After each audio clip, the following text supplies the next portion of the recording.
At this year's Gamescom, I had the pleasure of spending the week with Aleksandar Gavrilović, a figure who has become one of the most influential voices in Croatian game development.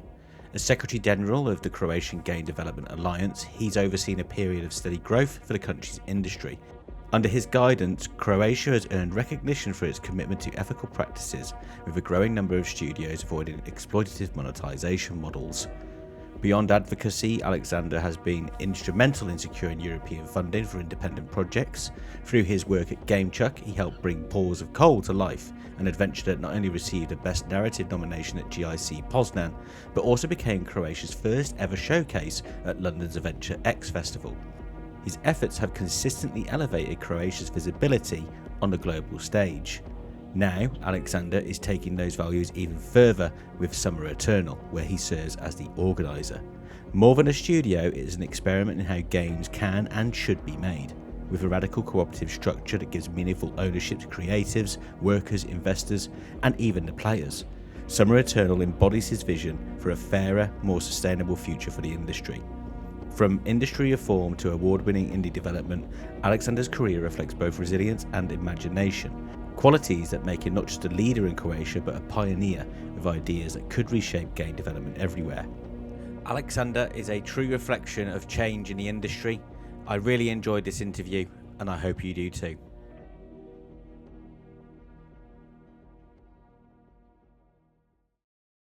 Sat with Summer Eternal's Aleksandar Gavrilović today. If you go on the website, you are listed as an organiser for Summer Eternal. So for everybody's benefit at home, please just explain to us what that means to be an organiser. So, the creative process is very, full of papers and everything. So I go in there, you organize the thing. I can do it, man. Yeah, so, I clean up the tables, stuff like that. You're the bin man, the cleaner. The toilet sometimes needs cleaning. You do all the photocopying. Yeah, That's what an organiser does.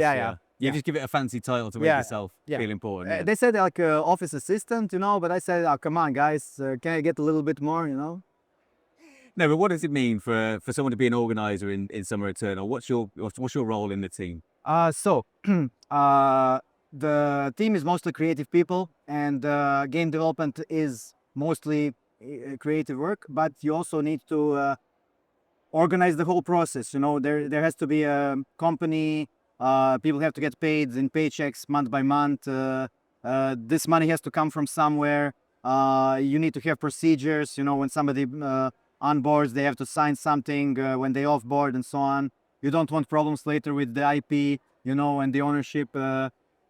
This usually never happens, but just in case, Never in the history of video games. I never heard of such a thing, Usually it's all like smooth, But that's the kind of stuff an organizer does. There are fancy titles for that. We could have said, I don't know, manager or producer, but organizer is more in line with our, view of this as very fluid, Yeah. Okay. So how did you actually become part of Summer Eternal as a business? All right, so it wasn't a business at all. It was an idea. Yeah. And these guys, most specifically Argo, wanted to have a kind of company which doesn't succumb to the corporate problems of one person who owns it, and then it could be problematic in a lot of ways. The idea was to try and make a company which would be owned by the workforce in general, and we really thought of some very radical ideas together, like how this could work, because there are workers who are working full-time on the game, the core creative team, who are really for years and years doing the game. There are also some creators who just jump in a little bit, help out with something important and then move away. Maybe somebody who does some one track for the soundtrack, for example, but it's also important, and they're also part of it. So our main question was how to structure a game development company so that it can work in the capitalist world we live in, but it's also like pointing to a different kind of way of organizing, and this is something that I think we've managed to figure out, and now we're in the middle of opening all these things. So there's a cooperative which has the workers. There will be a cooperative which has the freelancers. There's also an NGO which has which will have all the future players of the game. And so everybody will have a little bit of a stake, you know? Yep. So of course nobody will be able to like top everybody, but at least you have a say, you have some voice, you know, and this voice, and of course you have to have the money inside, so you have to have a piece of the cake for, I don't know, investors, money people, and so on. So it's a complicated structure, and the way, the reason they approached me to do it is because so I'm one of the rare people in the team that did not work at Zaum at all, ever, you know. But I was in Croatia and working on my own company for many years, since 10 years ago, almost. And the thing is, that company was structured in a kind of more radical way than usual, you know. So we had profit sharing with all the employees. We were the first company to have a collective agreement in place in the region, in the whole of the Yugoslavian region, you know.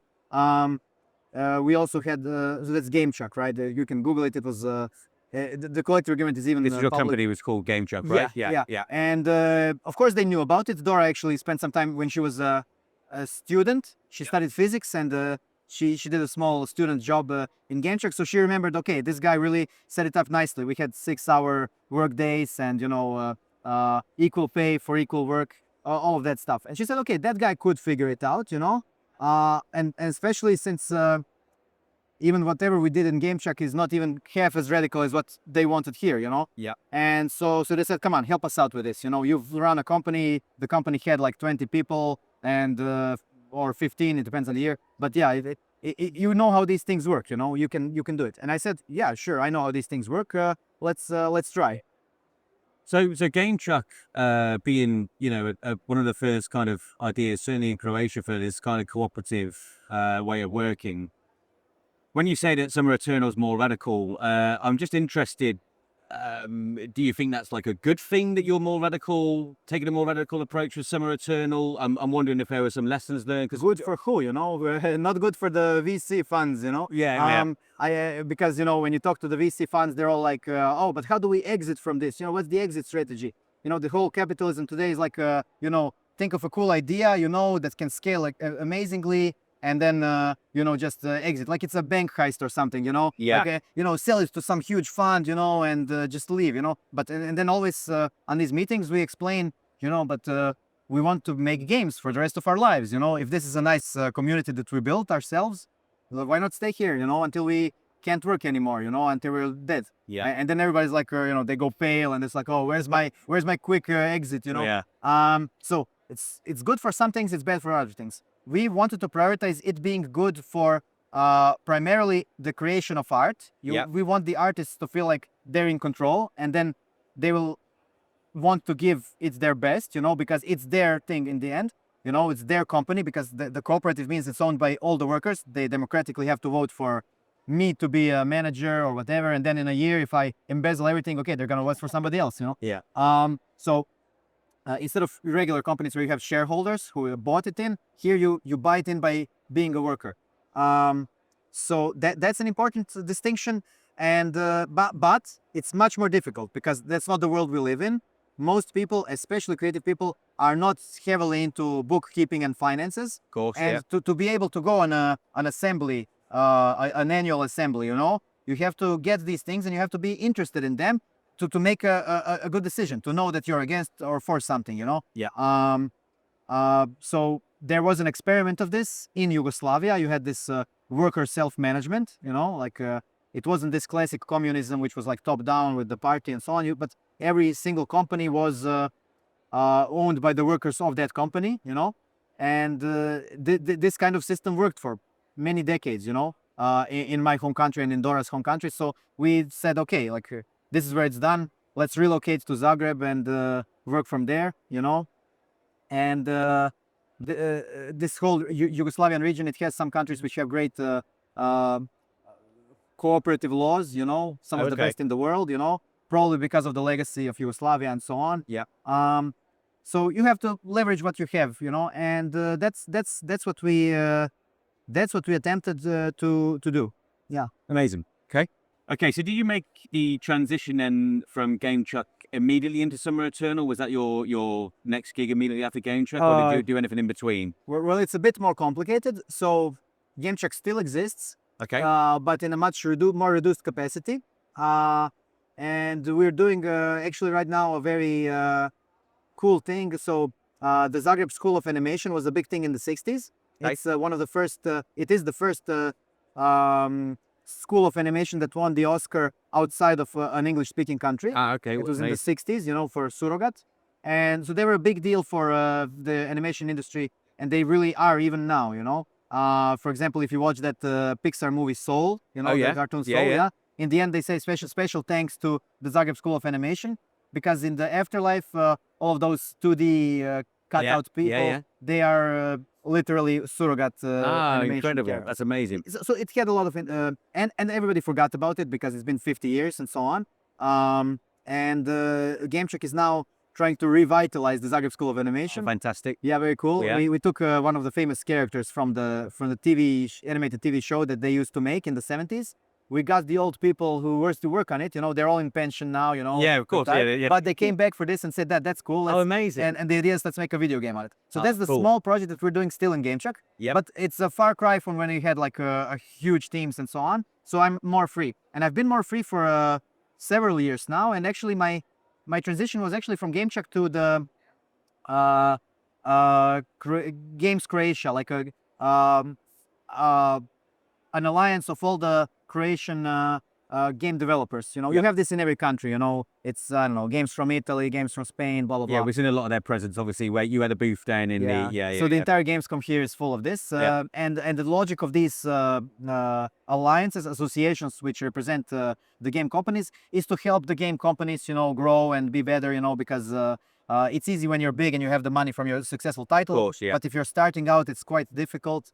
And I was very interested in helping out. It was a bit, it slowed down, and it was very passive when I started it. But I had some radical ideas there as well. Yep. Some didn't fly yet. So maybe the most radical idea I had was that we should lobby for the country to impose a tax on the big platforms. So it's all, like a class struggle kind of thing. You have the workers and the companies. That's the first class struggle, because the workers are, just get a 2 weeks notice one day after crunching for months. That's a very frustrating thing to see. And a very familiar story in the industry at the moment. Especially in the past few years. Yeah. But also before. When I wanted to start Gamechuck, I remember the same things were happening, but not on the scale that they're happening now. But they were happening. And then we said, hey, let's try to be more human about it. Let's try to have like a union and so on and so on. I'm just interested to ask there, while you mentioned that, do you feel like that's been amplified even more, like in the last 3 years? I guess a good marker is COVID in 2020, right? Where there's a big industry boom, and there was a lot of money being made. And now there's a big industry bust. We see this big bust. So I just wonder what you see as being different from the time where you were looking at it a few years ago against Croatia. The noose is tightened more, so it's much more difficult now. There's not enough money. Everybody's trying to do layoffs and, save what they can. The investments aren't coming in as they used to. So the industry is in a much more panic mode. And I thought it was going to end in 2023 or something. But then it was like, oh, you just have to survive until 2024. And now it's like, okay, this is how it is now. This is it. This is the standard. The indies it's the indie apocalypse. And now everybody's making fun of it because they thought it was the indie apocalypse in the 2008 or something. Like, no, this is it, But okay, people always survive. But the thing is, there are ways to go about it, So if you need funding for small studios to make some creative, crazy things, and the publishers are all scared and they don't want to invest in something creative and crazy, there are ways about it, The movie industry, they tax the big streaming platforms. That's the new thing in Europe. Okay. Yeah, so Croatia is one of the countries, but also France and so on. So they impose a tax on all the revenue generated in, for example, France from Netflix and whatever, Yep. And they use this revenue to fund creative, crazy movies, And the fact that you have this wonderful state system is why you could have the French New Wave, Like these guys were not funded by solely, patrons of the arts, This was states that said, okay, we want a strong culture in our country. And you have it in a very small way for video games. But for example, a proposal that I had was that we do it. That we tax all the platforms, right? Yep. The platforms are taking 30% of every sale, and they're a storefront, you know. Yep. Okay, the algorithm shows it, but it's not really even that important, right? I mean, nowadays you're the one who has to bring the audience to the platform, so they're really taking a huge piece of the cake. Some of the platforms are not giving back at all, you know, and it's only logical that that there is some kind of system that redirects some of this huge money, you know. We're talking about billions and billions of dollars, you know, even in a small country like ours. Yep. You know, a percentage of this would help fund a lot of crazy new ideas. Of course, this didn't fly, especially with the larger companies, you know.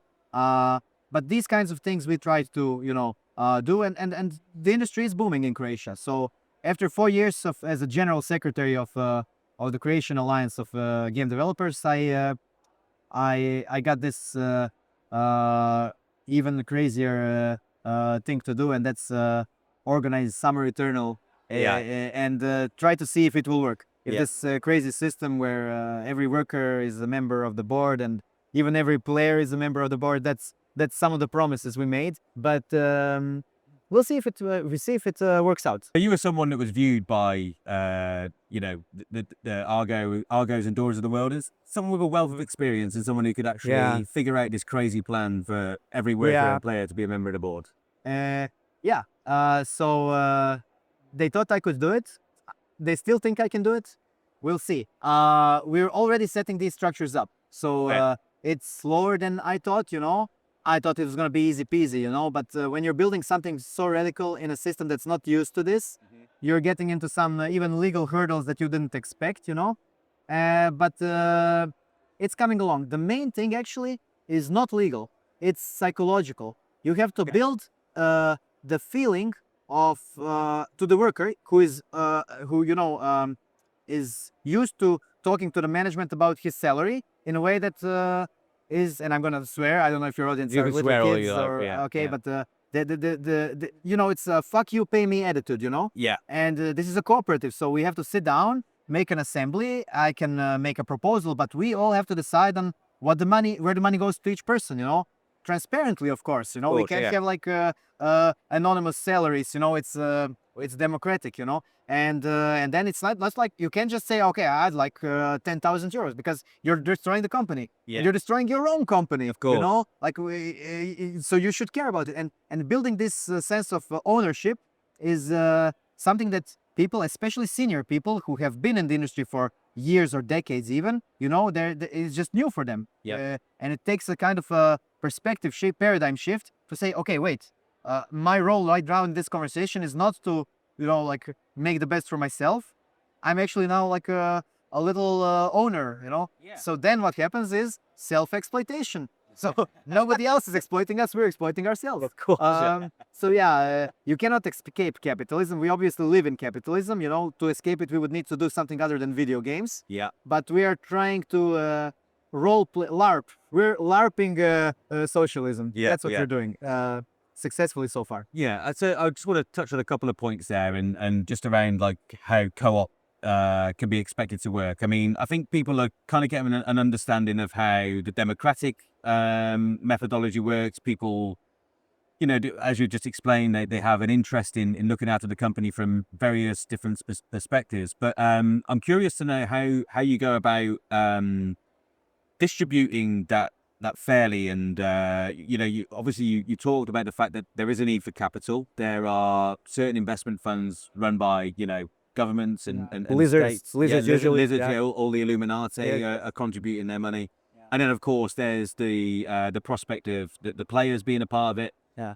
So I'm just interested on, like, how on earth do you manage that level of distribution of a cooperative? Okay, so the first thing is people get scared when they hear it, but maybe I should explain. So it's not complete anarchy in the sense that I can come to Argo and tell him, hey, your writing is bad, let's do something else, and then we have to do a 2-hour discussion about it. Right, No, right, yeah. Argo said it best and he quoted Bakunin or someone in the job of shoemaking. I will defer to the shoemaker, you know.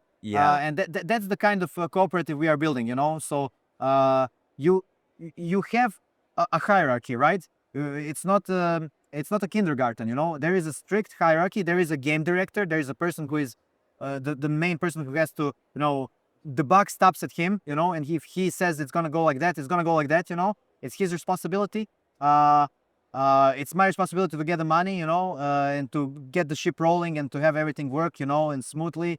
So the responsibility exists, you know, but you are not beholden to some shareholders. Yeah. You are beholden to yourselves. Okay. But there is a military hierarchy, as it should be, in my hardcore stance, you know. I mean, what my favorite TV show is that Star Trek show. You know this? No, And go they're on on. the ship, you know, and in space, but they don't suffocate because they have some kind of system in the future. Yeah. But the thing is, they have a hierarchy as well. So it is kind of like space luxury communism. But you know who the captain is. He gives an order and so on. There's no mutiny every day. So this is the kind of socialism we're building. Like And this comes back to the psychology, right? And Exactly. the challenge is getting everybody to start thinking that way, and kind of buck the trend that they've been used to for yeah. many years. Yeah, and what if this succeeds? This thing that we're doing, if the game turns out to be amazing, if and even people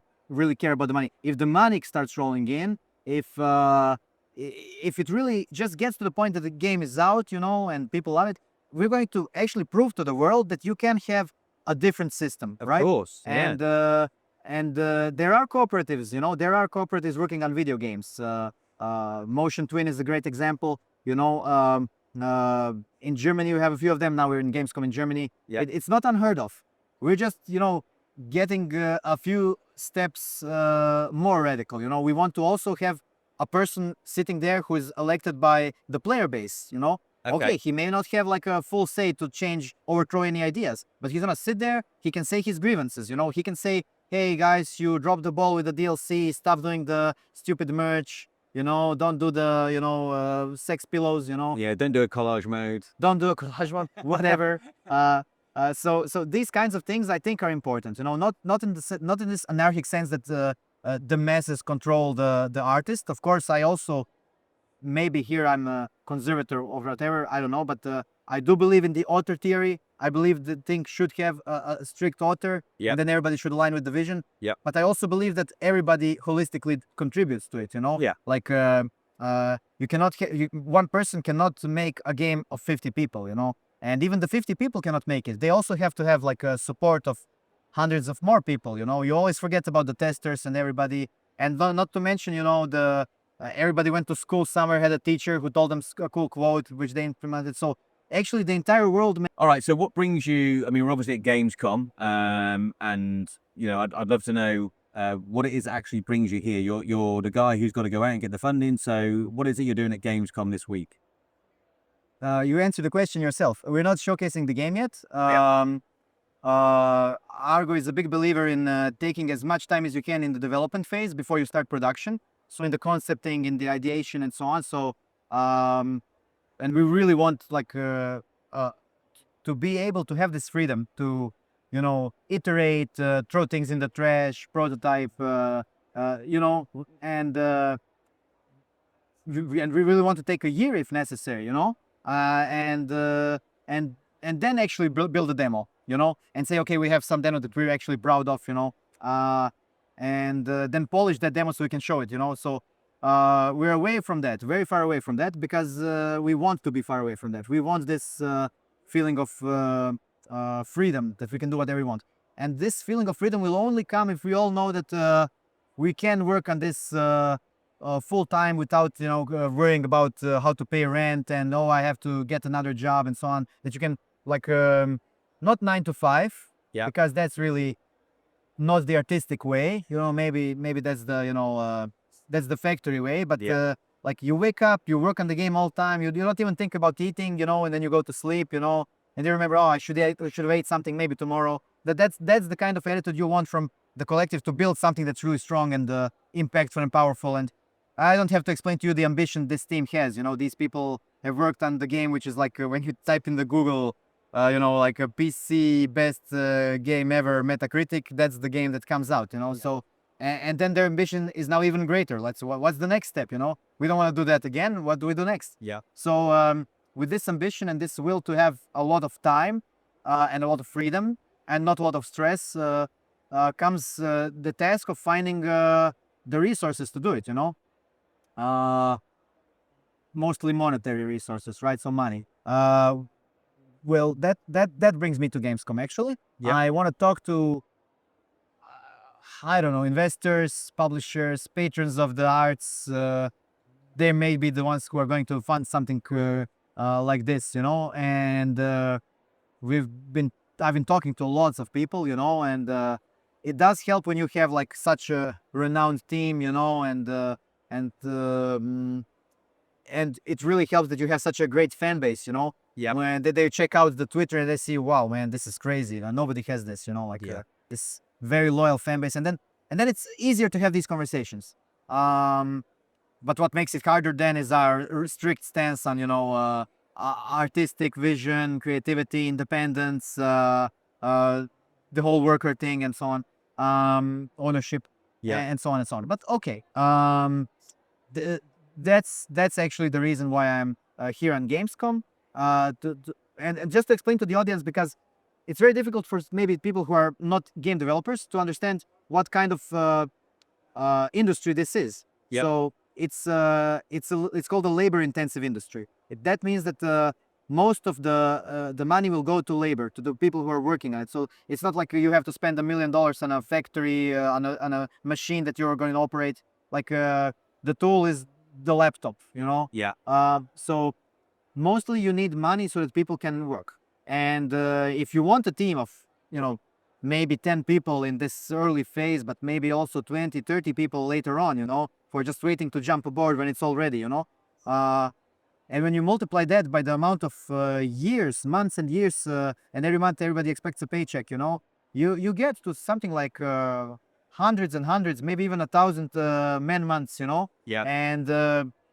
And you want some salaries. Okay, we're in some Eastern Europe country, but some people are, seniors and they're somewhere else and they have kids, so you multiply that by something that people are happy with, you're suddenly up to millions, and you haven't started talking about marketing or localization or porting to the platforms or whatever. So even if you're trying to tone it down, it's a huge endeavor and it takes a lot of millions of euros to do. Yeah. So not super easy, but we have a good, hand. So a lot of things are going for us. I'll be much smarter in a month or so when I see the result from Gamescom. Yeah, of course. And out of interest, just how has that been going? What kind of conversations you have? Is there a lot of resistance to the idea of a co-op, or are you, enjoying more positive conversation? I know you speak to a lot of kind of state-backed art funds and stuff like that. So I'm just interested.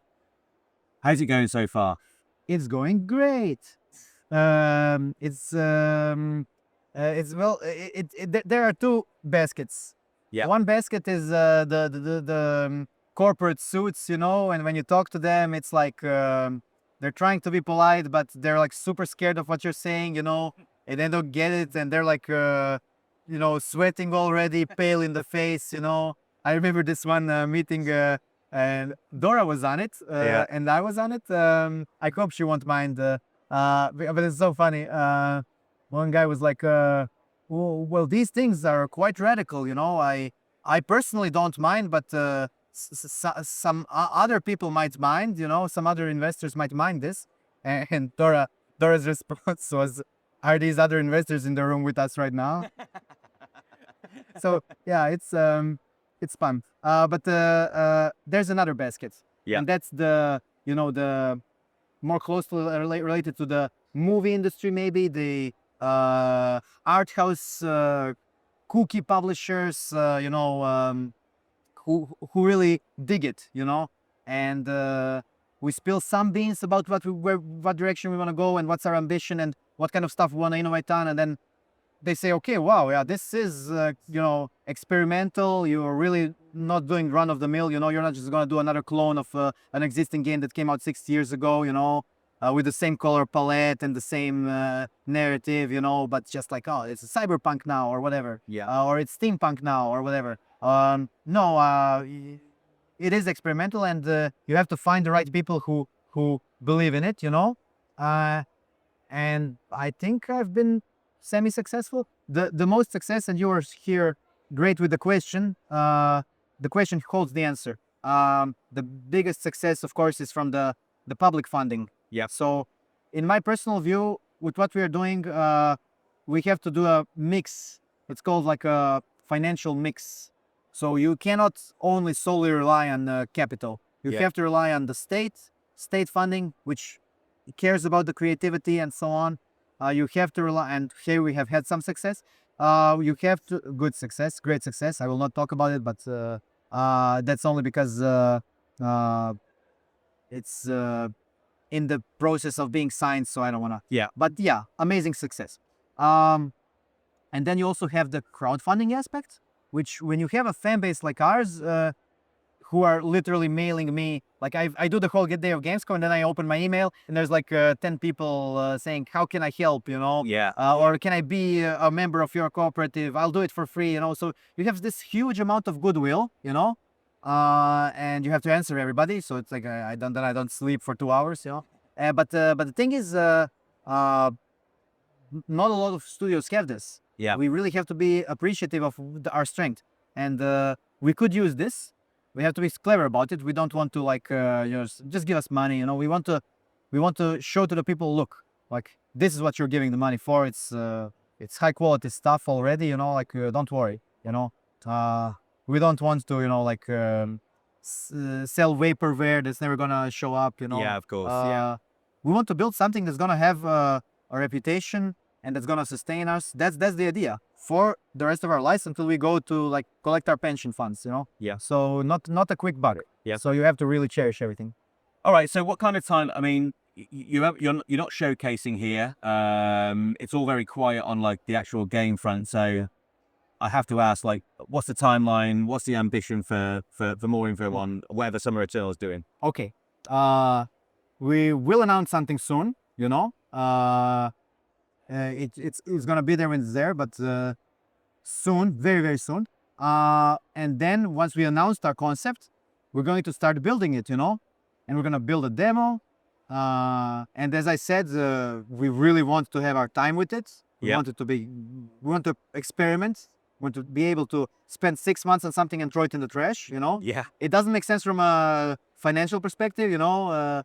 Don't send this link to our interview to the financial people. But then when we have it, then the production starts, and it's gonna take years, you know. I mean, look at, for example, look at Disco Elysium, right? Yeah. They took like what, 7 years or so to Yeah, make. something like that. I mean, maybe we're not gonna take 7, you know. Maybe we're gonna take 4. But this is the kind of scope we're talking about. So you're not gonna be able to plug in your PlayStation 5 and play it tomorrow. It's gonna be PlayStation 7, you know, and it's gonna be in 4 years. Yeah, and that's the exact same kind of philosophy that existed in Disco Elysium when they were making it, right? It was, there's this whole attitude of, well, actually it's okay to create stuff that you're just having fun with, and this stuff that maybe other people won't see, and you can try new things, and that whole philosophy is what creates a top-rated Metacritic game for. So time is something that's important. So did you like Disco Elysium? Did you play it?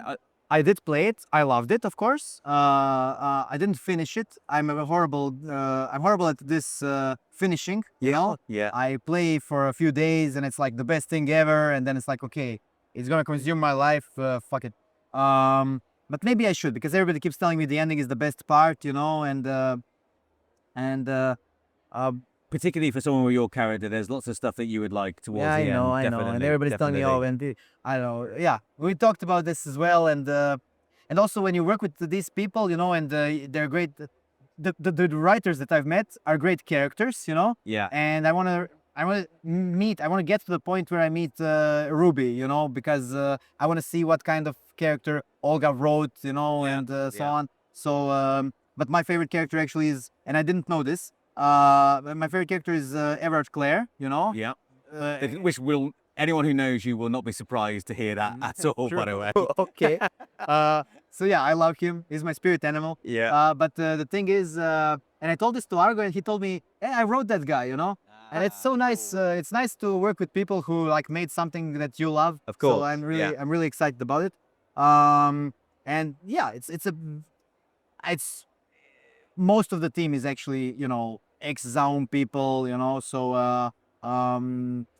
there's a lot of even the way they speak is obviously from that era and from the company and so on. So they have words which I sometimes don't understand, you know, and they all understand each other, you know, and then I'm like, what is that? So What there's like Zamin jokes and and slang and stuff. vocabulary, you know, Yeah, you know, they don't say dialogue reel, they all say something else, you know. So I mean, it was an important part of their life. So, but I'm very glad that from an ambition standpoint, they want to do away with it. You know, they want to, you know, do something completely different. You know, so that's I think the most.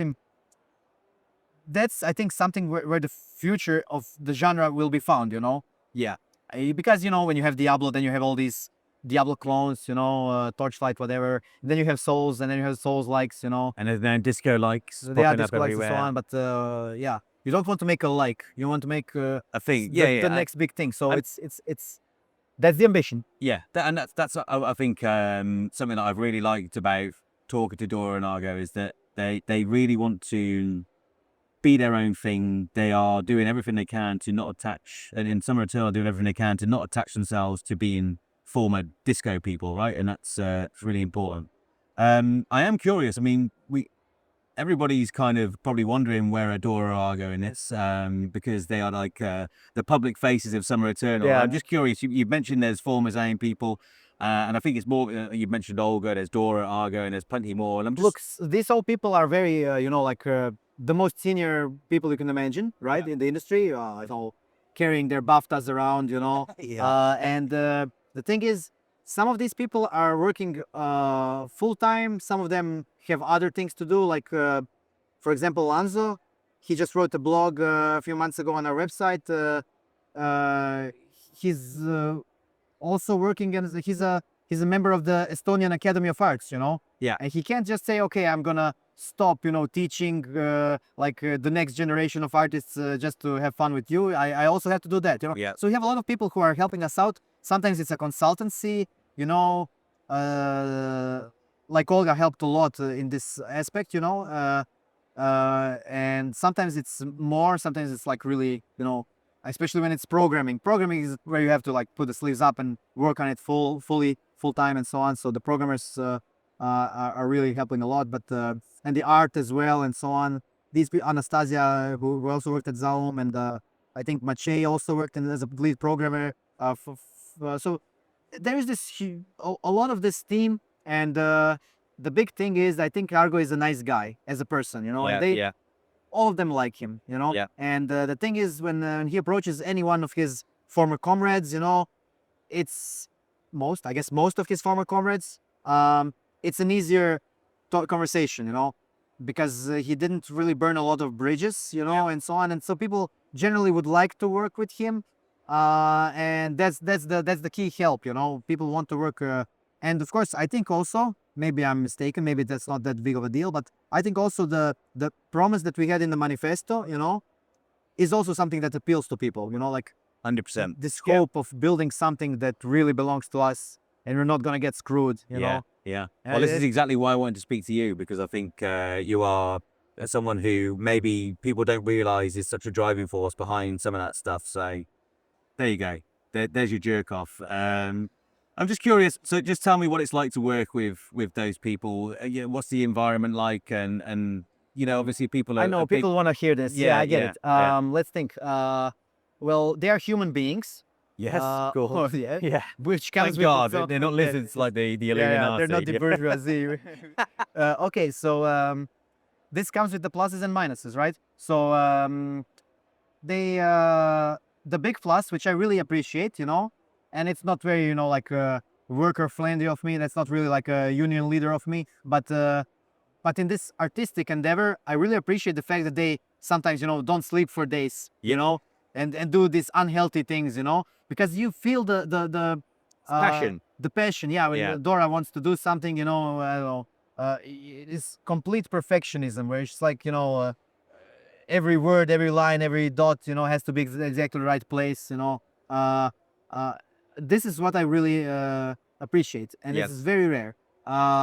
the games industry started off with crazy passionate people, then it became corporationalized, you know, Yep. and then people started seeing that yeah, all this crunch time is actually just ruining my life. You know, you remember this EA spouse who had the blog? Of course. Yeah. So yeah, people's lives are ruined, and now you have this new generation of "fuck you, pay me" people. You know, and they're all hearing, this industry is big. I hear it's bigger than the movie industry. And yeah, they all want in, you know, and they want their 9 to 5, you know, and that's good. Yep. Every industry should have a 9 to 5 and so on. But if you're the image of a starving artist who's, you know, bleeding and sad, I'm not necessarily. You're not advocating it, but it's admirable, right? I'm not convinced it's even necessary. Maybe it's not necessary. Yeah. Maybe you could be a happy guy and still make art. I really think that's true. But it's in some kind of this Protestant way, inspiring to see people, you know, bleeding for something. Yeah. And they're conversationally enjoying. So like when they're conversationally the way they speak is poetic, you know. They have this you know, allegorical style of speaking, you know, and it's also suiting, you know. You're not speaking to people like me. I always try to like just go like buy the book, explain it like it's a manual for assembling a motorbike, you know. That's the kind of guy I am, you know. But most everybody else in the company, it's like they're speaking in some kind of metaphors, you know, especially the guys who are more Estonian than English, you know. And then it's like then it leads you places. The guy's saying something, maybe it's completely logical from where he's going, you know, but the words he's using, and it just brings up crazy imagery, you know. We hear Lanzo, the audio director, Lansalo, he's the main contender of this one. He really like sometimes he speaks and you just have to, you just have to go with this, you know. It's like a David Lynch movie, you know, like but then it gets to the point and everything fits and it's great. And is the big thing is I think they're all actually geniuses. So whoever got all of these people together in the first place must have had some I don't know, godly HR skills, you know. So yeah. Amazing. Well, that's all the questions I have for you, Alex.